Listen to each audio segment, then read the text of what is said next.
ਇੱਕ ਮਿੰਟ ਭਾਜੀ, ਨਾ ਮੰਨਣ ਵਾਲਿਆਂ ਨੇ ਨਬੀ ਨੂੰ ਨਬੀ ਨਹੀਂ ਸੀ ਮੰਨਿਆ ਤੇ ਤੁਸੀਂ ਇਹਨੂੰ ਮੰਨਦੇ ਹੋ? ਜਿਵੇਂ ਮੈਨੂੰ ਦੱਸੋ ਇਹਨੇ ਉਹਦਾ ਕੀ ਨਾਲ ਲਿਆ, ਜਨਾਜ਼ਾ ਕਿਉਂ ਨਹੀਂ ਸੀ ਪੜਿਆ? ਕਿਨੇ? ਸਾਡਾ ਡਾਕਟਰ ਅਬਦੁਲ ਕਦੀਰ ਕਿਉਂ? ਡਾਕਟਰ ਕਦੀਰ ਦਾ ਜਨਾਜ਼ਾ ਕਿਉਂ ਨਹੀਂ ਸੀ ਕਿਨੇ? ਇਮਰਾਨ ਖਾਨ ਨੇ ਕਿਉਂ ਨਹੀਂ ਸੀ? ਤੁਸੀਂ ਉਹਦੇ ਤੇ ਕੇਸ ਹੀ ਇੰਨੇ ਕੋ ਪਾ ਦਿੱਤੇ ਹਨ ਤੁਸੀਂ। ਇੱਕ ਮਿੰਟ, ਤੁਸੀਂ ਕੇਸ ਪਾ ਦਿੱਤੇ ਹਨ, ਤੁਸੀਂ ਕੇਸ ਹੀ ਇੰਨੇ ਕੋ ਪਾ ਦਿੱਤੇ ਹਨ ਕਿ ਉਹਨੂੰ ਤੁਹਾਂ ਹੋਸ਼ ਹੀ ਨਹੀਂ ਆਣ ਦਿੱਤੇ। ਮੈਨੂੰ ਨਹੀਂ ਉਮੀਦ ਉਹਨਾਂ ਦੀ ਬੇਬੇ ਨੇ ਵੀ ਕਿਸੇ ਦੀ ਨੇ ਵੋਟ ਦਿੱਤਾ ਹੋਵੇ ਤੇ ਪੀਟੀਆਈ ਅੱਗੇ ਆ ਗਈ ਸੀ। ਵਜ੍ਹਾ ਰਾਤੀ 12 ਵਜੇ ਤੇ ਇਸ ਮਾਰੇ ਇਸ ਮੁਲਕ ਦੇ ਵਿੱਚ ਜੋ ਪਿਆ ਹੁੰਦਾ ਠੀਕ ਹੁੰਦਾ। ਦੇਖੋ ਤੁਹਾਡਾ ਨਿਜ਼ਾਮ ਚੱਲਦਾ ਪਿਆ, ਅੱਛਾ ਚੱਲਦਾ। ਰੋਡ ਵੇਖੋ ਬਿਹਤਰੀਨ ਬਣਦੇ ਨੇ ਪਈ। ਵੇਖੋ ਤੁਸੀਂ ਲਾਇਸੈਂਸ लेकिन वो कहते हैं कि जी ਰੋਡ ਹੀ ਨਹੀਂ ਵੇਖਣਾ, ਇਹ ਨਾ ਗੱਲ ਕਰੋ। ਰੋਡ ਨਹੀਂ ਵੇਖਣਾ, ਆਪਣੇ ਆਪ ਨੂੰ ਵੀ ਵੇਖਣਾ, ਰੋਟੀ ਵੀ ਵੇਖਣੀ ਹੈ। ਰੋਟੀ ਇਮਰਾਨ ਖਾਨ ਨੇ ਰੋਟੀ ਦਿੱਤੀ ਸੀ ਨਾ। ਮੇਰੀ ਗੱਲ ਸੁਣੋ, ਇਹ ਗੱਲ ਨਾ ਕਰੋ। ਰੋਟੀ ਦਿੱਤੀ ਸੀ, ਇਹਦੀ ਗੱਲ ਕਰੋ। ਸੁਣੋ ਮੇਰੀ ਗੱਲ ਸੁਣੋ, ਰੋਡ ਦੇ ਉੱਤੇ ਰੋਡ ਖਾਣਾ ਹਾਂ ਯਾਰ ਮੈਂ ਜਿਹੜੀ ਗੱਲ ਕਰ ਰਿਹਾ ਵਾਂ ਮੈਨੂੰ ਉਹਦਾ ਜਵਾਬ ਨਾ ਨਾ ਜਿਹੜੀ ਗੱਲ जो निकलो ਕਿਹੜੀ ਗੁਲਾਮੀ ਦੱਸੋ, ਕਿਹੜੀ ਗੁਲਾਮੀ? अस्सलाम वालेकुम जी। वालेकुम अस्सलाम। सर कैसे हैं आप? शुक्र है अल्लाह दा भाईजान। सर यहाँ से किसको जितवाएंगे आप? यार जे सही पुछदे हो नून लीग जुटनी चाहिए, जुतनी चाहिए है। बिल्कुल। ते अगर मैं ना सही पूछा तो नहीं देखो जे कैमरामैन ही लिहाज ना पुछदे तो फिर नून लीग जुटनी। रियल गल करो, रियल। बिल्कुल रियल गल है, नून लीग जुटनी चाहिए। पिछले 4 साल की सजा अजे तक असीं भुले नहीं। जिन्नी बदतमीजी है ना साढ़े बच्चों नूं सहाई है, किसी ने भी नहीं सहाई। पीटीआई ने गालां कढ़दे ने फौज नूं, मुल्क नूं, हर सियासतदान नूं। यार केड़ा दुध दा धोता इस मुल्क च आ गया। खुदा आया काम वेखो, काम अच्छे हो रहे ने, अगे ना महंगाई घटी है। बस इस चीज़ नूं मद्देनज़र रखो ते ज़बान नूं लगाम दे के रखो। अच्छा ਇੱਥੇ ਮੈਂ ਪਹਿਲੀ ਦਫਾ ਇਸ ਹਲਕੇ ਤੁਹਾਡੇ ਕੋਲ ਆਇਆ, ਮਹਿਮਾਨ ਆ ਤੁਹਾਡਾ।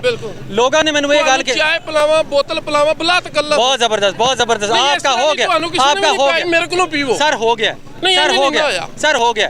सर ਇਹ ਦੱਸੋ ਕਿ ਮੈਨੂੰ ਲੋਕਾਂ ਨੇ ਇਹ ਦੱਸਿਆ, ਮੈਕਸਿਮਮ ਲੋਕਾਂ ਨੇ ਇਹ ਦੱਸਿਆ ਕਿ ਇੱਥੋਂ ਜੀ फार्म 47 ਤੇ बड़ैक साहब जी वो यहाँ फार्म 47 पे जीते थे। अल्लाह उनको खरीके रहमत करे। और यानी कि यहाँ से गुमर साहब वोट ज़्यादा लिए थे उन्होंने। ठीक, ये क्या बात सच है? ਗੱਲ ਹੈ ਵੇ ਇਹਨਾਂ ਗੱਲਾਂ ਨੂੰ ਸੱਚ ਨੂੰ ਜਾਂ ਝੂਠ ਨੂੰ ਇੱਕ ਸਾਈਡ ਤੇ ਰੱਖੋ। ਜਿਹੜਾ ਆਇਆ ਵੇ ਨਾ ਉਹਦੀ ਕਾਰਕਰਦਗੀ ਕੋਈ ਅੱਛੀ ਹੈ ਕਰਦਾ ਤੇ ਉਹਨੂੰ ਬਿਹਤਰੀਨ ਰਹਿਣ ਦਿਓ। ਜੇ ਉਹ ਪਿਛਲੇ ਆਏ ਸਨ ਦੱਸੋ ਕਿਸ ਤਰ੍ਹਾਂ ਜਿੱਤ ਕੇ ਆਏ ਸਨ, ਉਹਨਾਂ ਕੋਲ ਹੈ ਸੀ ਕੋਈ? ਮੈਨੂੰ ਨਹੀਂ ਉਮੀਦ ਉਹਨਾਂ ਦੀ ਬੇਬੇ ਨੇ ਵੀ ਕਿਸੇ ਦੀ ਨੇ ਵੋਟ ਦਿੱਤਾ ਹੋਵੇ ਤੇ ਪੀਟੀਆਈ ਅੱਗੇ ਆ ਗਈ ਸੀ। ਵਜ੍ਹਾ ਰਾਤੀ 12 ਵਜੇ ਤੇ ਇਸ ਮਾਰੇ ਇਸ ਮੁਲਕ ਦੇ ਵਿੱਚ ਜੋ ਪਿਆ ਹੁੰਦਾ ਠੀਕ ਹੁੰਦਾ। ਦੇਖੋ ਤੁਹਾਡਾ ਨਿਜ਼ਾਮ ਚੱਲਦਾ ਪਿਆ, ਅੱਛਾ ਚੱਲਦਾ। ਰੋਡ ਵੇਖੋ ਬਿਹਤਰੀਨ ਬਣਦੇ ਨੇ ਪਈ। ਵੇਖੋ ਤੁਸੀਂ ਲਾਇਸੈਂਸ। लेकिन वो कहते हैं कि जी ਰੋਡ ਹੀ ਨਹੀਂ ਵੇਖਣਾ, ਇਹ ਨਾ ਗੱਲ ਕਰੋ। ਰੋਡ ਨਹੀਂ ਵੇਖਣਾ, ਆਪਣੇ ਆਪ ਨੂੰ ਵੀ ਵੇਖਣਾ, ਰੋਟੀ ਵੀ ਵੇਖਣੀ ਹੈ। ਰੋਟੀ ਇਮਰਾਨ ਖਾਨ ਨੇ ਰੋਟੀ ਦਿੱਤੀ ਸੀ ਨਾ। ਮੇਰੀ ਗੱਲ ਸੁਣੋ, ਇਹ ਗੱਲ ਨਾ ਕਰੋ। ਰੋਟੀ ਦਿੱਤੀ ਸੀ, ਇਹਦੀ ਗੱਲ ਕਰੋ। ਮੇਰੀ ਗੱਲ ਸੁਣੋ, ਰੋਡ ਦੇ ਉੱਤੇ ਰੋਡ ਖਾਣਾ ਹਾਂ ਯਾਰ ਮੈਂ ਜਿਹੜੀ ਗੱਲ ਕਰ ਰਿਹਾ ਵਾਂ ਮੈਨੂੰ ਉਹਦਾ ਜਵਾਬ ਨਾ ਨਾ ਜਿਹੜੀ ਗੱਲ जो निकलो ਕਿਹੜੀ ਗੁਲਾਮੀ ਦੱਸੋ, ਕਿਹੜੀ ਗੁਲਾਮੀ? ਇੱਕ ਬੰਦਾ ਗੱਲ ਕਰੋ। ਇੱਕ ਬੱਚੇ ਵੀ ਗੁਲਾਮ ਨੇ। ਮੇਰੀ ਗੁਲਾਮੀ ਹੈ ਦੱਸੋ, ਮੈਨੂੰ ਦੱਸੋ ਕੀ ਗੁਲਾਮੀ ਹੈ? ਭਾਜਨ ਜੀ ਇੱਕ ਮਿੰਟ ਮੈਨੂੰ ਗੱਲ ਕਰਨ ਦਿਓ। ਆਧਾਰ ਦੀ ਲੀਡ ਜਿਹੜੀ ਰਾਤੋਂ ਰਾਤ ਬਦਲੀ ਗਈ ਹੈ। ਅੱਲਾਹ ਉਹਨਾਂ ਦੀ ਖਰੀਕੇ ਰਹਿਮਤ ਕਰੇ ਇਸ ਹਲਕੇ ਤੋਂ। ਤੇ ਹੁਣ ਵੀ ਫੌਜ ਵਿੱਚ ਨਾ ਆਏ ਤੁਹਾਨੂੰ 18 ਦੀ 36000 ਦੀ ਲੀਡ ਲੱਗੇ। ਮੈਂ ਨਾ ਉਸ ਵੇਲੇ ਵੀ ਤੁਹਾਡੇ ਸੁਣਨਾ ਪਿਆ। 1000 ਦੀ ਲੀਡ ਲਿਆ ਜੇ ਸ਼ਿਕਸਤ ਨੂੰ ਕਬੂਲ ਕਰਨ ਦੇ ਤੁਸੀਂ ਕਿਉਂ ਨਹੀਂ ਕੀਤੀ? ਵਜ੍ਹਾ ਦੱਸੋ। ਬਾਜੀ ਤੁਸੀਂ ਪਹਿਲੇ ਮੇਰੇ ਨਾਲ ਨਿਬੜੋ। ਨਹੀਂ 18 ਹੀ ਦੱਸੋ। ਮੇਰੇ ਨਾਲ ਪਹਿਲੇ ਨਿਬੜੋ। ਕਮਾਲ ਕਰ 18 ਹੀ ਕਿਉਂ ਨਹੀਂ ਸਰ ਕੀਤਾ? ਬੇੜਾ ਕਰਕ भाई एक बात करें, एक बात ਪੀਟੀਆਈ ਨੇ ਕੀਤਾ, ਕਿਸੇ ਬਦਲ ਨਹੀਂ ਕੀਤਾ ਇਸ ਮੁਲਕ ਦਾ ਬੇੜਾ ਕਰਕ। ਪੀਟੀਆਈ ਦਾ ਮੁਲਕ ਨੇ ਬੇੜਾ ਕਰਕ ਕੀਤਾ। ਫੌਜ ਤੁਸੀਂ ਫੌਜ ਨੂੰ ਗਾਲਾਂ ਕੱਢਦੇ ਹੋ। ਨਾ ਨਾ ਗਾਲਾਂ ਕੱਢਦੇ ਹੋ ਖੁਦਾ ਦੀ ਕਸਮ। ਕਿਹੜਾ ਬੇਵਕੂਫ ਹੈ ਫੌਜ ਨੂੰ ਸੋਸ਼ਲ ਮੀਡੀਆ ਵੇਖ ਲੋ ਖੋਲ ਕੇ। ਨਾ ਕੋਈ ਬੇਵਕੂਫ ਨਾ एक मिनट मुल्क बहुत एक अच्छा बंदा बात करें। मुल्क बहुत अच्छा चलता पाया सी 2017 16 ਚ 18 ਚ ਬਹੁਤ ਅੱਛਾ ਸੀ। ਐਸੀ ਕੀ ਗੱਲ ਹੋ ਗਈ ਜੇ ਇਮਰਾਨ ਖਾਨ ਨੂੰ ਲਿਆ ਕੇ ਮੁਲਕ ਤਬਾਹ ਕੀਤਾ? ਇਮਰਾਨ ਖਾਨ ਆਇਆ ਮੁਲਕ ਤਬਾਹ ਆ। 60 ਰੁਪਏ ਲੀਟਰ 65 ਰੁਪਏ ਦਾ ਤੇਲ ਚੱਲਦਾ ਸੀ ਇੱਥੇ। 50 ਰੁਪਏ ਚੀਨੀ ਚੱਲਦੀ। 120 ਰੁਪਏ ਘਿਓ ਖਾਂਦੇ ਹੋ। 600 ਰੁਪਏ ਮਜ਼ਦੂਰ ਦਿਹਾੜੀ ਸੀ ਉਦੋਂ। इसका जवाब दें जी, इसका ਇਹਦਾ ਜਵਾਬ ਮੈਂ ਕੀ ਦੇਣਾ। ਗੱਲ ਬਣ ਗਈ ਜਦ ਕੋਈ ਕੰਮ ਨਹੀਂ ਹੁੰਦਾ?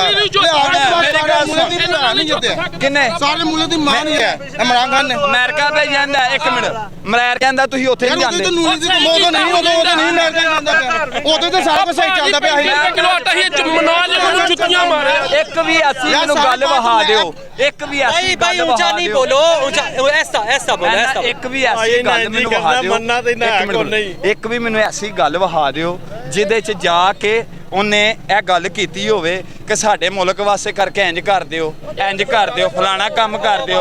ਆਵਾਜ਼ ਫਾਰਮ ਲਹਿਰਾਇਆ ਹਜੇ ਲੀਡਰ ਹੋਇਆ ਹੈ। ਮੈਨੂੰ ਇਹ ਦੱਸੋ ਆਵਾਜ਼ ਫਾਰਮ ਲਹਿਰਾਇਆ ਹਜੇ ਕਦ ਲਈ ਲਹਿਰਾਇਆ ये पूछ रहे हैं कि इमरान खान ने साइफर लहराया था वो ठीक था ਉਹ ਠੀਕ ਸੀ ਬਿਲकुल ਠੀਕ ਸੀ। ਤੇ ਫਿਰ ਹੁਣ ਕਿਉਂ ਇਮਰਾਨ ਖਾਨ ਕੋਲ ਜਾ ਕੇ ਕਹਿੰਦਾ ਮੇਰੀ ਕੋਈ ਹੈਲਪ ਕਰੋ ਹਾਂ ਕਿਦੋਂ ਆ ਯਾਰ ਇੱਕ ਮਿੰਟ ਖਲੋ ਇੱਕ ਭਾਜੀ ਮੇਰੀ ਵੀ ਸੁਣੋ। ਨਹੀਂ ਮੰਨਣਾ ਐਵੇਂ ਮੇਰੀ ਗੱਲ ਸੰਡੇ ਕੇ ਵੀਰ ਜਾਣਾ ਇੱਕ ਮਿੰਟ ਭਾਜੀ ਨਾ ਮੰਨਣ ਵਾਲਿਆਂ ਨੇ ਨਬੀ ਨੂੰ ਨਬੀ ਨਹੀਂ ਸੀ ਮੰਨਿਆ। ਤੇ ਤੁਸੀਂ ਇਹਨੂੰ ਮੰਨਦੇ ਹੋ ਜਿਵੇਂ ਕਿਹਨੂੰ? ਮੈਨੂੰ ਦੱਸੋ ਇਹਨੇ ਉਹਦਾ ਕੀ ਨਾਂ ਲਿਆ ਜਨਾਜ਼ਾ ਕਿਉਂ ਨਹੀਂ ਸੀ ਪੜਿਆ ਕਿਹਨੇ? ਸਾਡਾ डॉक्टर अब्दुल कदीर का ਡਾਕਟਰ ਕਦੀਰ ਦਾ ਜਨਾਜ਼ਾ ਕਿਉਂ ਨਹੀਂ ਸੀ ਕਿਨੇ ਇਮਰਾਨ ਖਾਨ ਨੇ ਕਿਉਂ ਨਹੀਂ ਸੀ? ਤੁਸੀਂ ਉਹਦੇ ਤੇ ਕੇਸ ਹੀ ਇੰਨੇ ਕੋ ਪਾ ਦਿੱਤੇ ਹਨ ਤੁਸੀਂ ਇੱਕ ਮਿੰਟ ਤੁਸੀਂ ਕੇਸ ਉਦੋਂ ਵਜ਼ੀਰ ਪਾ ਦਿੱਤੇ ਹਨ ਤੁਸੀਂ ਕੇਸ ਹੀ ਇੰਨੇ ਕੋ ਪਾ ਦਿੱਤੇ ਹਨ ਕਿ ਉਹਨੂੰ ਤੁਸੀਂ ਹੋਸ਼ ਹੀ ਨਹੀਂ ਆਣ ਦਿੱਤੇ। ਫੌਜਾਂ ਨੂੰ ਅੱਜ ਵਾਪਸ ਬੁਲਾਉਣ ਵਾਲਾ ਸਾਡੀਆਂ ਫੌਜਾਂ ਇੰਨੀਆਂ ਮਰਵਾਈਆਂ। ਪੀਟੀਆਈ ਦੀ ਐਸੀ ਪਾਰਟੀ ਪੀਟੀਆਈ ਇਹਨਾਂ ਨਾਲ ਜਿੰਨੀ ਬਹਿਸ ਕਰ ਲਓ ਇਹਨਾਂ ਕਦੀ ਵੀ ਹਾਰ ਨਹੀਂ ਮੰਨੀ ਇਹ ਹਮੇਸ਼ਾ ਬਹਿਸ ਕਰਨਗੇ ਅਸੀਂ ਨਹੀਂ ਬਹਿਸ ਕਰਦੇ ਅਸੀਂ ਤੁਹਾਡੇ ਨਾਲ ਬਹਿਸ ਨਹੀਂ ਕਰਦੇ ਕਿਉਂਕਿ ਤੁਸੀਂ चले ये जी आपस में प्यार से बात करनी चाहिए और तहम्मुल से अपना पॉइंट ऑफ व्यू देना चाहिए। एक बात करे दूसरे को उसका जवाब देना चाहिए। ये बात इनसे बात करके जी मुझे तो वही पुरानी बात के अफरा तफरी वो पटवारी वो यूथिया ये जब हम इस चीज़ से निकलेंगे जब हम इस चीज़ से निकलेंगे एक बहुत सियाना बात कर रहा था टीवी पे वो कह रहा था कि ये लफ्ज़ यूथिया और ये पटवारी इसने हमारी आइंदा नस्ल की नफ्सियात पे वो असर डाला है कि ये कौम अगले 50 साल इसका देना देगी। यानी कि वो नफ़रत पैदा हुई है जो नफ़रत एक नून लीगी को देख के पीटीआई को ऐसे सर में दर्द चढ़ता है। ये चीज़ ख़त्म जब होगी तब हम एक बनेंगे और जब हम एक बनेंगे फिर हम उठेंगे और जब हम उठेंगे तो पूरी दुनिया देखेगी कि पाकिस्तान उठा है।